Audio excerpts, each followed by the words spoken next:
A deeper look into the supplementary budget forwarded to the National Assembly by President Bola TINUBU reveals that the federal government plans to spend 6.9 billion naira on procurement of vehicles for the State House.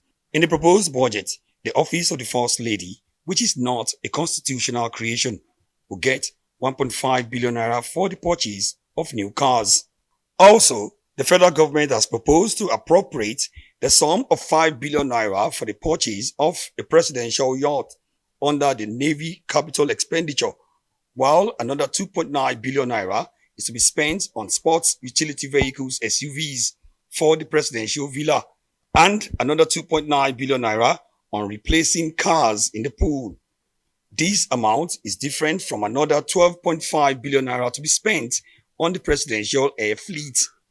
In all, President TINUBU plans to spend 28 billion naira on the State House, out of which 4 billion naira is voted for the renovation of residential quarters for Mr. President.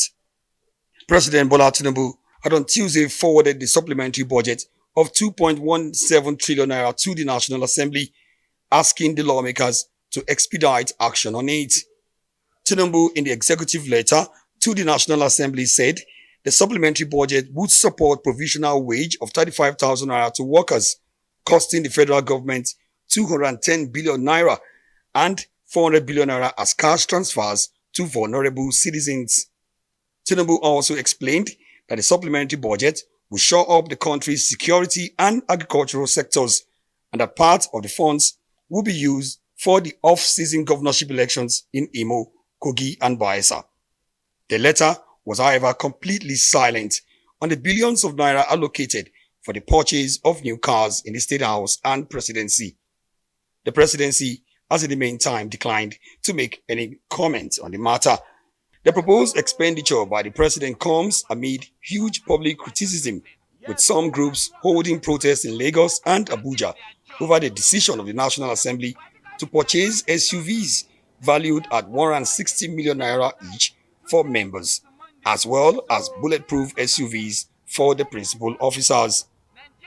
Despite the hue and cry, the Senate, through its Committee on Special Services, has justified the purchase, saying it is part of its work tool, and calling on Nigerians to be less critical of their lawmakers and start to beam their searchlights on the executive arm of government.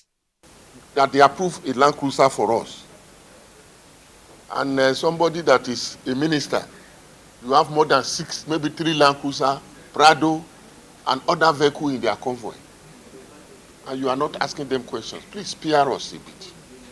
And this vehicle that you take, go to Nigerian roads today.